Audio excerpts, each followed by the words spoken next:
Graça e a paz de Jesus esteja com todos. Amém? Amém. É muito bom nós estarmos juntos aqui para podermos ouvir da palavra de Deus. Eu quero reforçar esta oração que o irmão Assis acaba de fazer, de que seja o Espírito Santo de Deus falando primeiro ao meu coração. Já tem falado ao meu coração, mas que fale também ao seu coração. Esteja aberto não às minhas palavras, mas esteja aberto para a palavra de Deus. Independente da sua idade, independente da sua origem, independente inclusive da sua religião. Mas se você está aqui, Deus quer falar com você. Esteja atento para aquilo que Ele quer arrumar, consertar, encorajar e restaurar na sua vida. Nós queremos hoje meditar no livro de Mateus, capítulo 1, dos versículos 18 a 25. Você pode abrir sua Bíblia, ou mesmo o seu celular, se você quiser ficar à vontade para fazer anotações, mas preste atenção naquilo que Deus quer falar com você, porque quem é justo de verdade obedece na adversidade. A rima é proposital para você poder lembrar. Quem é justo de verdade obedece na adversidade. Nós, neste mês de dezembro, aqui na nossa igreja, na Primeira Igreja Batista de São Caetano do Sul, queremos aproveitar a ocasião do Natal em que nós, como sociedade ocidental aqui no Brasil, celebramos o Natal, entendendo que Natal, ou lá no mundo hispânico, eles chamam Navidad, é nascimento. Que nós celebramos o nascimento de quem? O nascimento de Jesus. Ele não nasceu provavelmente no dia 25 de dezembro, provavelmente março, abril, até pelo fato dos pastores estarem nos campos, seria a data mais apropriada, mas nós celebramos nesta data de 25 de Natal e o mais importante é celebrarmos, lembrarmos, nós rememorarmos. Inclusive existe um calendário litúrgico cristão e de acordo com esse calendário nós estamos naquela que é a estação do Advento, que antecede, 4 semanas que antecedem o Natal. Essa estação ela abre o calendário cristão, porque justamente nós estamos celebrando a encarnação, quando Deus interviu na história e veio até nós, e nós vamos relembrar isso em todas as mensagens aqui. Por isso eu quero que você leia junto comigo Mateus 1, versículo 18. O nascimento de Jesus Cristo foi assim. Maria, sua mãe, estava comprometida para casar com José, mas antes de se unirem, ela se achou grávida pelo Espírito Santo. Senhor, que seja este Espírito Santo que atuou na história, através dos profetas, através de Maria, que atuou na história através dos apóstolos, de tantas pessoas, que atue hoje na nossa vida e nos nossos corações. Em nome de Jesus oramos. Amém. Existem vários textos que contam essa história. Mateus 1, Lucas 1. Nós podemos citar também textos messiânicos que profetizaram a respeito do nascimento de Jesus, e nós vamos falar sobre eles nesta série aqui. Mas, nesta noite, nós queremos pensar juntos a respeito deste tema, de ser justo. E o justo de verdade, ele obedece na adversidade. Quando você pensa numa pessoa justa, você pensa numa pessoa correta. Agora é interessante que normalmente, quando você conhece uma pessoa e vai com a cara dela, é porque aquela pessoa é correta, aquela pessoa é legal. Mas você quer saber se uma pessoa é correta e legal mesmo, se vai dar para ter uma caminhada com ela, então passe o primeiro conflito, a primeira crise, o primeiro problema com essa pessoa. Aí você vai poder saber um pouco mais, você vai poder conhecê-la um pouco mais, inclusive conhecer os defeitos daquela pessoa, as reações daquela pessoa. Eu costumo dizer e pensar a respeito de mim mesmo que de perto ninguém é fácil. Amém? Eu acho isso. Né? É claro, existem pessoas que são mais fáceis que outras, né? Mas eu acho que todo mundo tem as suas questões, tem as suas dificuldades, os seus problemas, mas tem gente que parece que é mais difícil do que outras, que realmente é mais complicada do que outras, e a gente conhece as pessoas quando nós vemos elas passando por momentos difíceis. E nós vamos conhecer um personagem da Bíblia, muito famoso, mas que aparece pouco na Bíblia. E nós vamos conhecê-lo num momento difícil pelo qual ele passou. E esse personagem aqui é justamente o pai terreno de Jesus, José. Este José, ele tinha um compromisso e passou por um problema. Ele estava comprometido com Maria, e quando você olha nos capítulos anteriores, nos versículos anteriores de Mateus, você vai ver a genealogia de Jesus, e essa genealogia, ela é a genealogia de José. Existe outra genealogia que está em Lucas, que ela é bem diferente. Os estudiosos dizem que é a genealogia de Maria.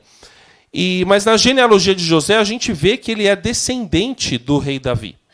E descendente da tribo de Judá, que por sua vez também é descendente de Abraão. E nessa genealogia a gente vê um bocado de gente complicada, histórias que são difíceis e a gente não vai se deter nelas. Mas nós vemos que é uma família de tradição, alguém que recebeu uma tradição importante, que tinha algo valioso ali e que tinha um parentesco com Maria, porque naquela época era comum casar-se com parentes não tão próximos, mas um parentesco distante, e os casamentos eram arranjados. Não era um casamento como paixão, com amor, conhecer. Não, os pais arranjavam os casamentos dos filhos, muitas vezes havia interesses sociais, interesses econômicos, mas sempre alguma relação, alguma questão ali que era importante para se manter aquela família, ou para se gerar aquela família. Então eram arranjados aquele casamento, ou muitas vezes o noivo, alguém mais velho, ele se interessava por uma moça, e então ele pagava o dote para que aquela mulher, aquela menina ou aquela virgem se tornasse a sua esposa. A gente não sabe exatamente os detalhes, mas sabemos que havia um compromisso aqui. E na antiga sociedade judaica, quando está falando que José e Maria estavam comprometidos, ou melhor, que Maria estava comprometida para casar com José, não era um noivado que poderia eventualmente se desfazer. Não era um namoro sobre o qual não se tinha certeza se ia continuar ou não. Já era um compromisso de casamento. Se acontecesse uma separação neste estágio de Maria comprometida com José, já seria um divórcio. Então, eles, de certa forma, já estavam casados. Eles apenas não haviam ainda consumado o casamento. Porque para consumar casamento, precisava-se pagar o dote. Quer entender um pouco mais sobre dote? Vai numa sociedade africana. Vai para Angola, vai para Guiné-Bissau, lugares que ainda hoje se tem a prática do dote. E era comum, inclusive, no Brasil, há muitos anos atrás. Mas, ainda hoje, várias sociedades têm essa prática do dote, e o dote é caro. O dote é muito caro. Então, o homem precisava trabalhar muito para poder ter aquela mulher. Era uma espécie de compensação que ele dava para a família da noiva. Então, havia o compromisso, mas talvez não havia pago o dote. Não sabemos qual seria a circunstância, a situação aqui. Mas havia um compromisso de casamento. Maria estava casada com José. Havia uma expectativa. Havia talvez uma ansiedade. Havia uma esperança de algo bom que ia acontecer, preparativos talvez para uma festa de casamento, para uma nova família que ia surgir. Então eu imagino José e Maria com planos, querendo iniciar a sua vida a dois, querendo em breve se tornar uma só carne, ter a sua família, ter filhos. Havia esperança ali naquela família. Havia uma outra esperança naquela comunidade de judeus. A esperança pelo Messias, que libertaria o povo da opressão do Império Romano, que oprimia de verdade, com impostos pesadíssimos àquela população, com algumas restrições. Havia alguma liberdade religiosa, mas havia também restrições, havia pressão militar, havia presença de militares romanos, havia um clima tenso ali, havia terrorismo naquela região. Então imagine a situação, imagine o cenário. Havia uma esperança de um casamento, mas havia uma outra esperança de alguém que viria libertar o povo daquele sofrimento estrangeiro. Mas, como todo caminho, muitas vezes tem uma pedra, às vezes tem uma escada, às vezes aparece um obstáculo ou algum lugar difícil para se alcançar. Meu filho gosta de jogar videogame e aí agora ele está numa fase de um jogo que ele está jogando que está difícil de passar, né? A vida é assim. Ela às vezes tem uns chefões meio complicados de você passar no videogame da vida. E José encontrou um boss. José encontrou um chefão. E a mulher a qual ele estava comprometida apareceu grávida. Quando a gente olha para Lucas, a gente vê que Maria recebe um anjo, o anúncio de um anjo, e é muito interessante que ela faz, agora não vou me lembrar, mas são 2 ou 3 perguntas, se eu não me engano são 2 perguntas que ela faz para o anjo responde, e depois de responder as perguntas dizer que ela vai dar à luz ao Salvador e que aquela gravidez vai ser gerada pelo Espírito Santo. Uma das perguntas é, eu sou virgem, como é que eu vou ficar grávida? Ele fala, não, vai ser milagre. Aí ela faz o cântico Magnificat, que ela diz que é bem-aventurada e vai obedecer fielmente. Ela encontra então sua prima, Isabel, que também está grávida na velhice de maneira milagrosa, e ela passa um tempo junto com Isabel, e provavelmente esse se achou grávida pelo Espírito Santo, e José sabendo disso, é depois desse tempo que ela passa com a prima. Então José recebe Maria depois de um tempo fora de casa, fora da casa dos pais dela, obviamente. E aí ele fala, puxa vida, está grávida. E aí temos um problema. Porque de acordo com a lei dos judeus, da Torá, alguém que adultera, porque como é que vai parecer grávida sem ter algo que a fizesse grávida? Não tinha inseminação artificial. Então, precisava ter tido alguma coisa. E aí, mas José não tinha provas.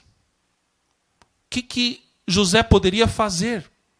Temos um problema, temos uma situação de tensão, temos uma situação de risco aqui. Tudo será posto a perder?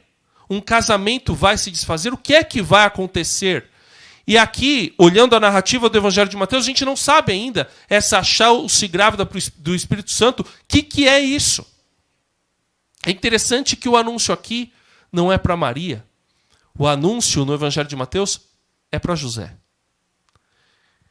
E aí nós vamos ler nos versículo 19. José, com quem Maria estava para casar, sendo um homem justo e não querendo envergonhá-la em público, resolveu deixá-la sem que ninguém soubesse. Então, José decide tomar uma decisão legalmente correta e moralmente perfeita, porque José era o cara. Um dos muitos caras que aparecem na Bíblia. Alguém muito impressionante. Porque, à primeira vista, você pode pensar, um cara sem fé, né? Porque achou-se grávida do Espírito Santo, a gente já conhece a história, mas se coloca no lugar dele. O que você faria? Provavelmente alguém mais irado ia dar um jeito de fazer ser cumprida a lei. O que diz a lei, a Torá? A mulher adulterou, ela precisa ser apedrejada. Acontece que a lei não é tão simples assim. Na lei, precisa ter 2 testemunhas. Na lei, precisa ter a mulher e o marido.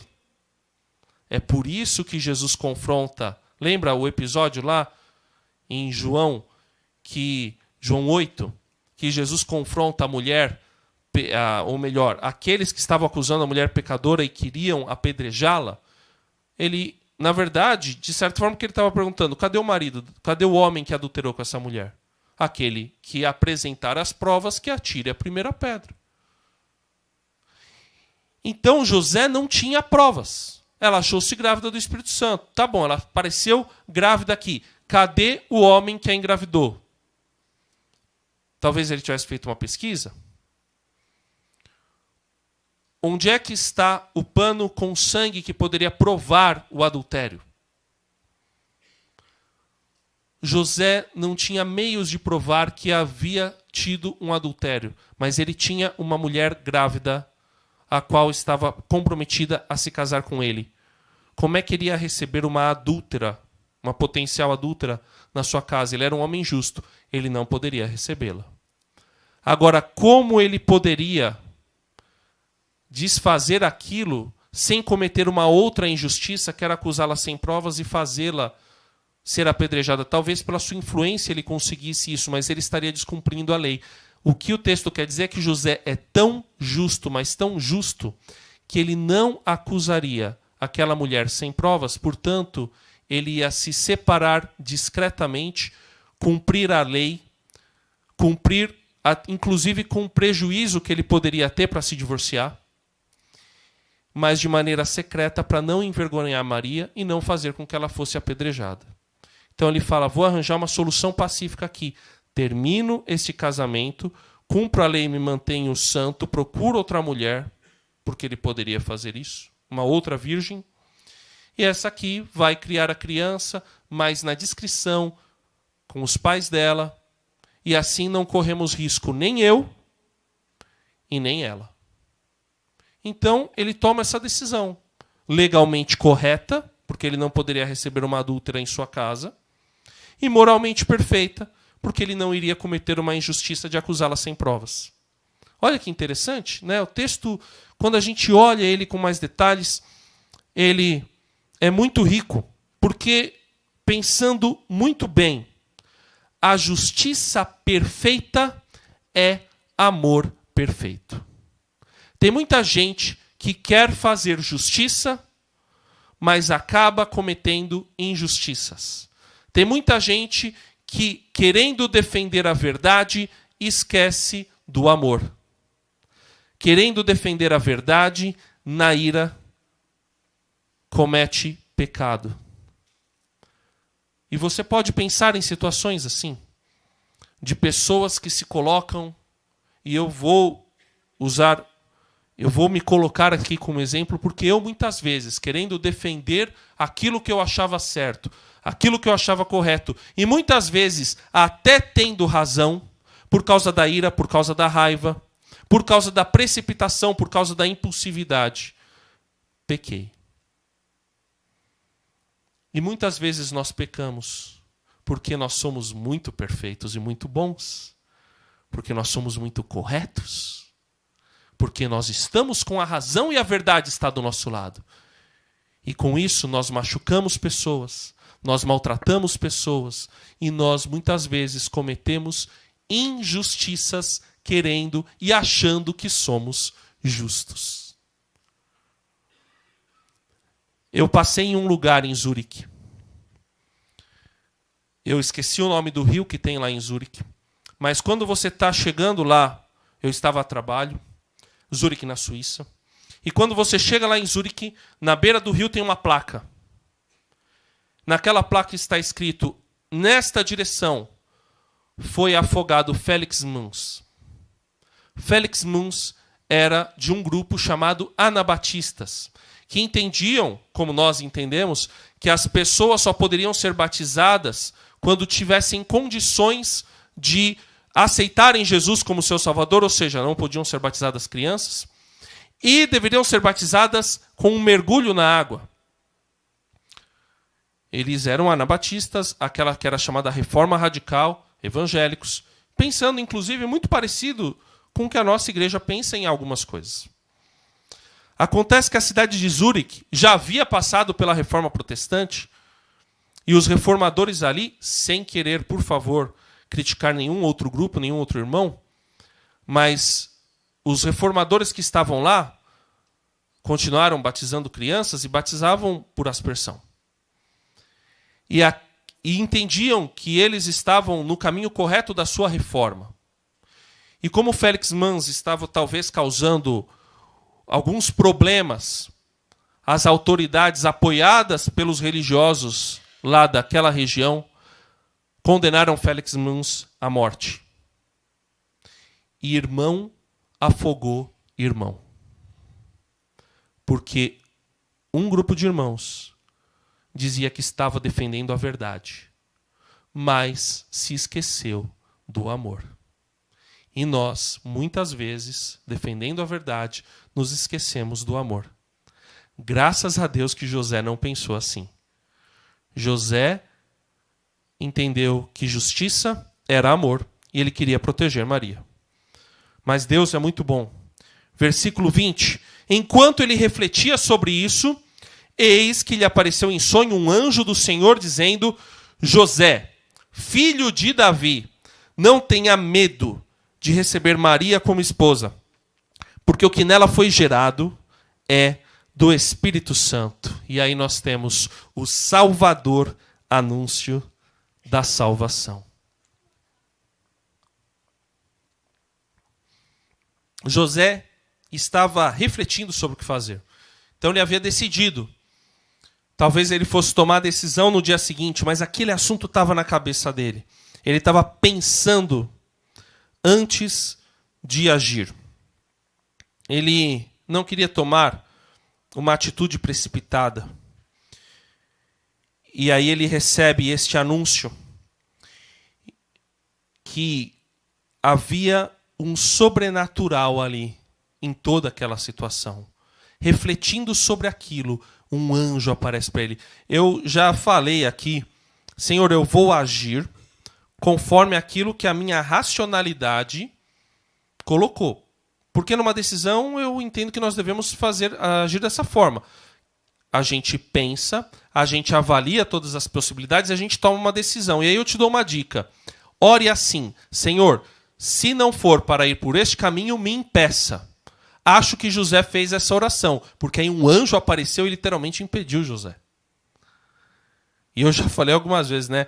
Para eu tomar tal atitude, um anjo tem que aparecer para mim e falar que eu tenho que ir por outro caminho. Ainda não apareceu, mas já mudou o coração do meu pai uma vez. Eu fiz uma oração. Eu ia entrar num lugar ganhando metade do salário. E aí eu falei para o pastor Neto: pastor, pai, quero entrar. Não dá. Conta não bate, não fecha. Beleza. Fui para o quarto, orei: Senhor, se for da tua vontade, muda o coração do meu pai. 5 horas da tarde, ele entra em casa e fala: liga para a Rádio Transmundial e aceita o emprego lá. Então, milagres acontecem. Inclusive o coração do pastor Neto ser mudado. E aí, inclusive, o meu coração ser mudado. Mas um milagre impressionante aqui de um sobrenatural que mudou a história, que mudou uma decisão. E isso acontece. Eu creio que muitas vezes Deus age sobrenaturalmente para mudar, para nos dar a direção, para nos mostrar o caminho. Isso aconteceu na direção da igreja, isso aconteceu diversas vezes. E nós devemos crer que Deus pode usar isso, mas Deus não usa o tempo todo. Ele te deu cabeça para pensar, para refletir. Agora peça, se você tiver em dúvida, para que Ele te dê outra direção. E no versículo 21, então, o anjo continua: o que nela foi gerado é do Espírito Santo, e ela dará à luz um filho, e você porá nele o nome de Jesus, porque ele salvará o seu povo dos pecados deles. Outra expressão aqui que é importante no anúncio do anjo é: não tenha medo de receber Maria. Não é que José estava com medo. José temia, José tinha receio, José estava preocupado de receber uma mulher potencialmente adúltera. Como é que a sociedade ia encarar eu receber uma mulher que já está grávida? A sociedade talvez pense que o adultério foi cometido por mim, que eu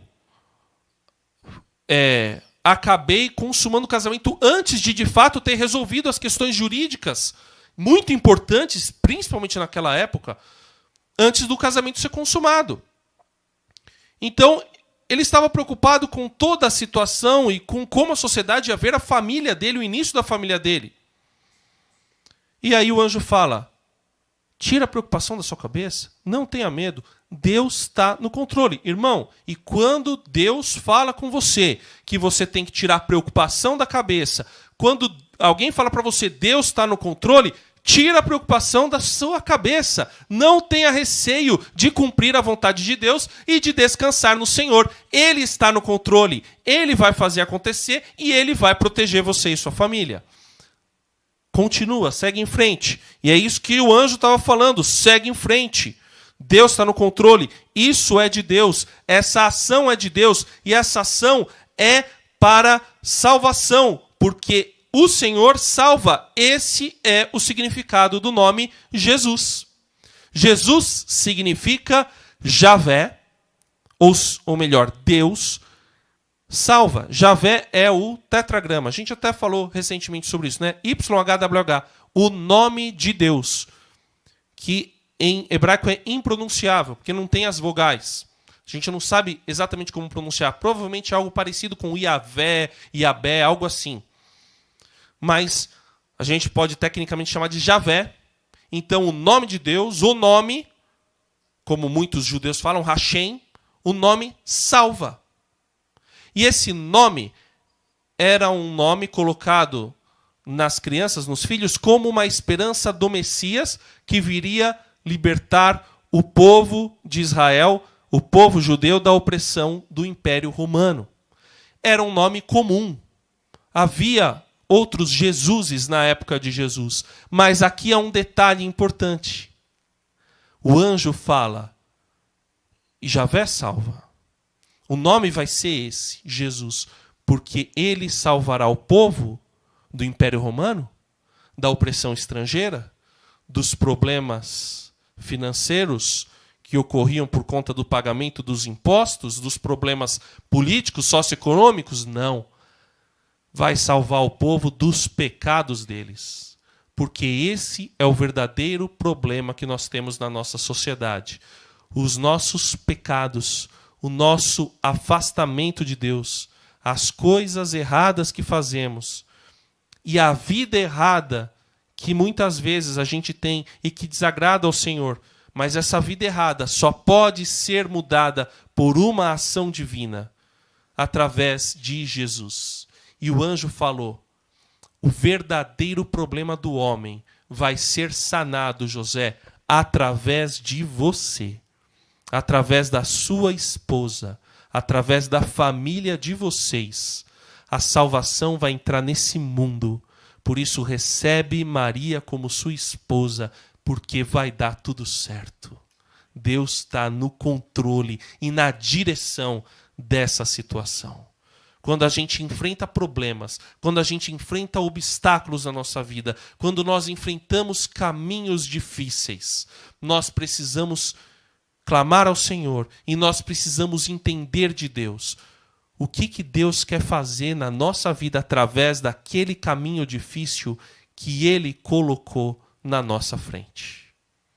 Porque na Bíblia está escrito em Coríntios, em 2 Coríntios, para ser mais exato, que Ele não dá para mim e para você nenhuma provação que eu e você não possamos suportar. Ele dá provação para a gente, para o nosso crescimento. As coisas difíceis que enfrentamos são para o nosso aperfeiçoamento, são para nós sermos melhores. Então, meu irmão e minha irmã, você está passando por uma situação difícil porque Deus quer melhorar a sua vida, quer trabalhar no seu coração, quer aperfeiçoar você e quer te fazer alguém melhor depois dessa provação. Quer te fazer alguém mais perto dele, alguém que vai abençoar mais a sociedade. E foi isso que o anjo falou para José. Então, recebe Maria, porque através de vocês vem a salvação dos pecados do mundo inteiro. Porque foi isso que Jesus veio fazer aqui, meu irmão e minha irmã. Quando a gente fala sobre o Natal, a gente está falando sobre salvação. A gente está falando sobre a entrada de Deus na terra, como gente, como eu e você, para poder tirar a gente desse sofrimento de estar afastados de Deus, de estarmos longe de Deus. Porque Deus não se conformou em ter a humanidade longe dele. E por isso em Jesus fez o plano da reconciliação e trouxe em Jesus a humanidade de volta para ele. Por meio de Jesus, todo aquele que confessa Jesus tem a oportunidade de chamar Deus de Pai, de ter contato de novo com o Eterno, com o Todo-Poderoso e com o Criador do Universo. Você tem esse privilégio de poder ter Deus na sua vida. E olha o que é que o evangelista agora fala, coloca aqui. Versículos 22 e 23. Ora, tudo isto aconteceu para se cumprir o que tinha sido dito pelo Senhor por meio do profeta. Eis que a virgem conceberá e dará à luz um filho, e ele será chamado pelo nome de Emanuel. E aí, depois de citar o profeta, ele coloca aqui uma notinha de rodapé. Emanuel significa Deus conosco. Um detalhe importante aqui, neste cumprimento da promessa.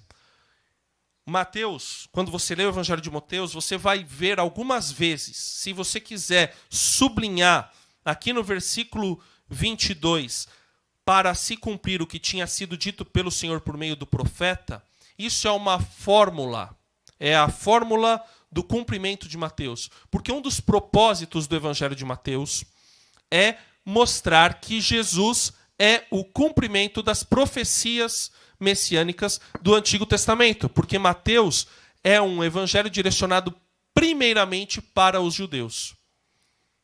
É um evangelho que talvez seja muito bom para evangelizar judeus.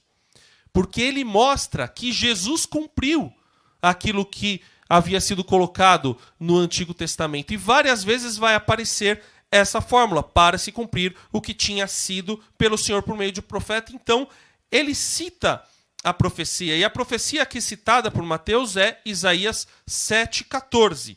Eis que a virgem, essa palavra virgem também pode significar moça ou jovem, conceberá e dará à luz um filho. E ele será chamado pelo nome de Emanuel.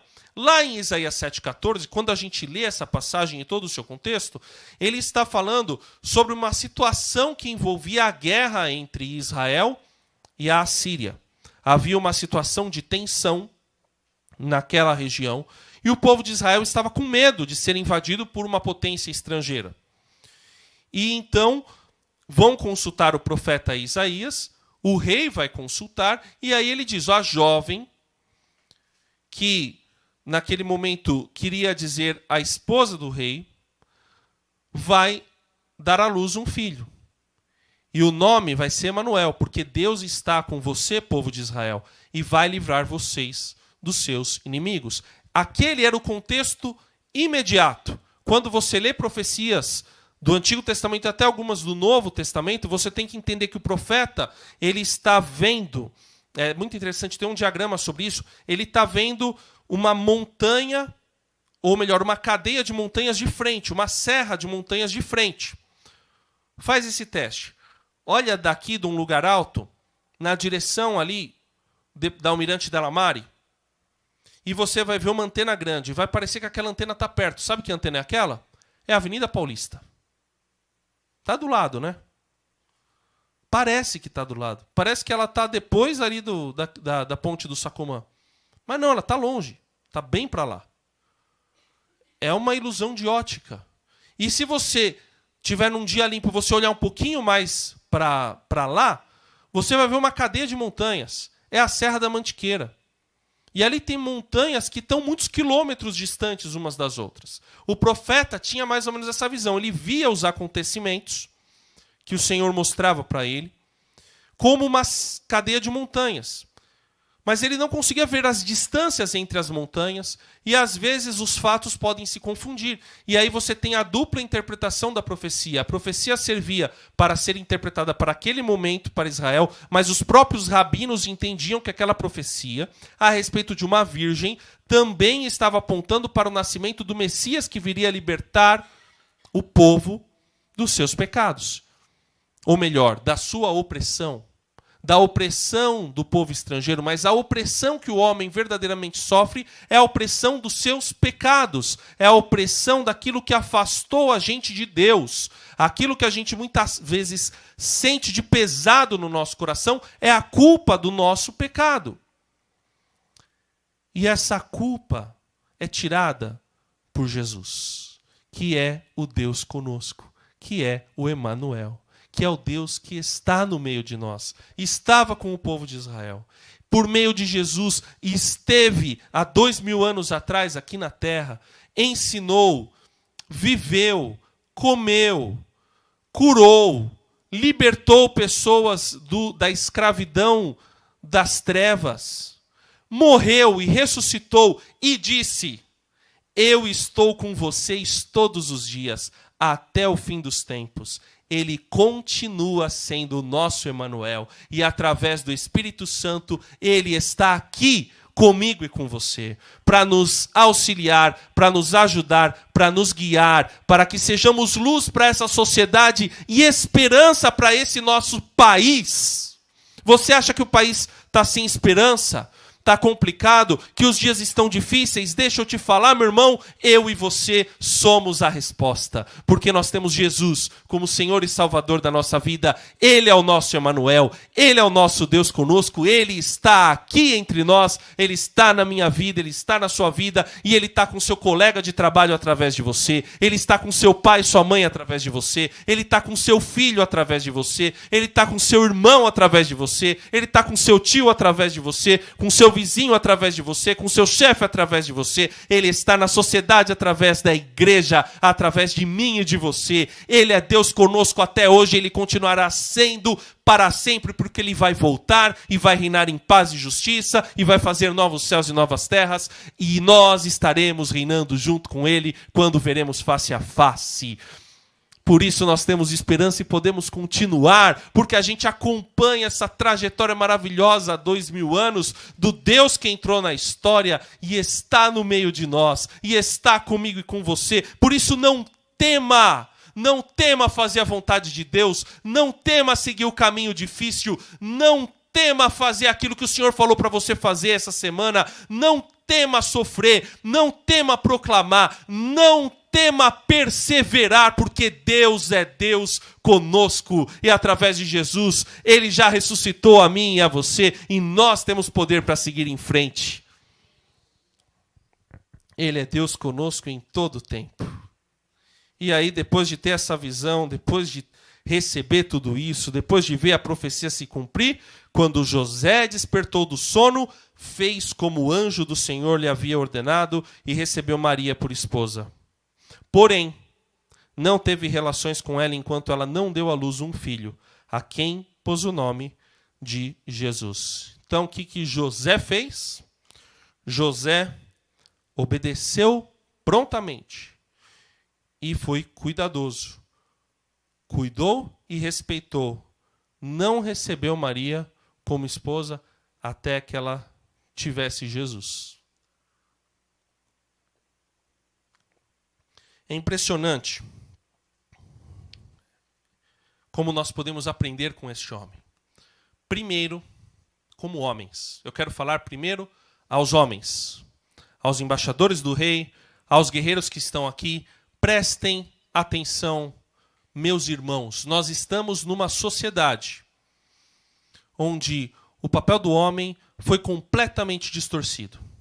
Ele foi distorcido ou por uns que acham que a gente tem que bater, ser grosso, mandar, não levar desaforo para casa. Ou foi distorcido por outros que acham que a gente deve reconhecer que nós somos heteronormativos, brancos, elitistas, e por isso devemos reconhecer essa culpa e nos humilharmos e não termos direito a lugar de fala de coisa nenhuma. Os dois extremos estão biblicamente errados. Como homens, nós devemos liderar, mas liderar em amor, em cuidado e em respeito.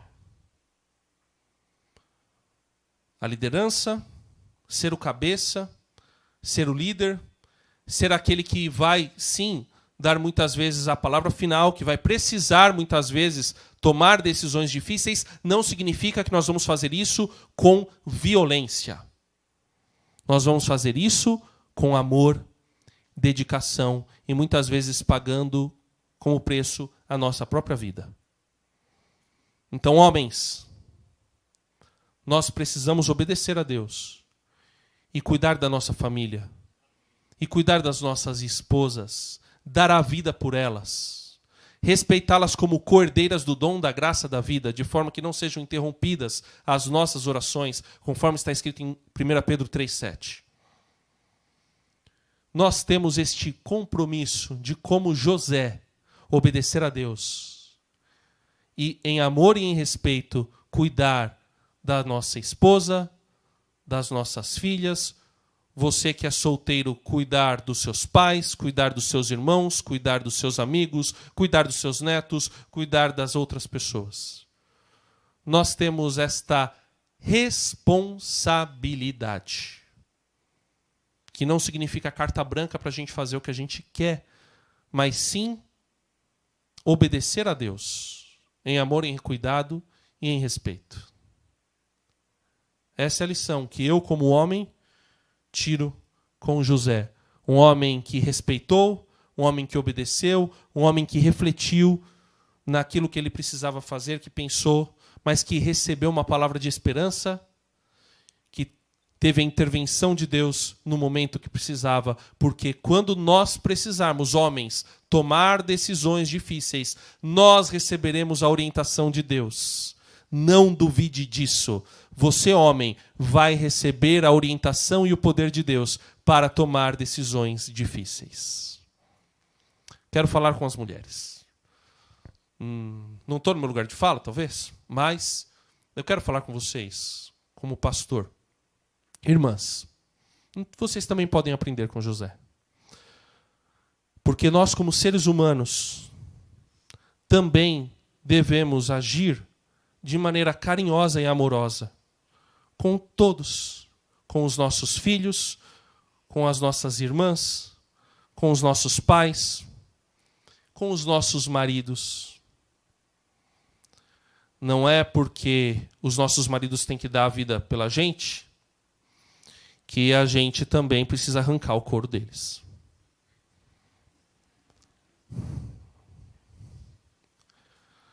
Vocês, como esposas, precisam cuidar, auxiliar e ajudar os seus maridos a tomarem boas decisões. Vocês, mulheres solteiras, precisam também abençoar e ajudar as pessoas que Deus colocar nos caminhos de vocês, com cuidado, com respeito e em obediência a Deus. Todos nós, mulheres, vocês devem obedecer ao Senhor. Vocês devem obedecer a Deus. Porque Ele é Senhor acima de qualquer homem.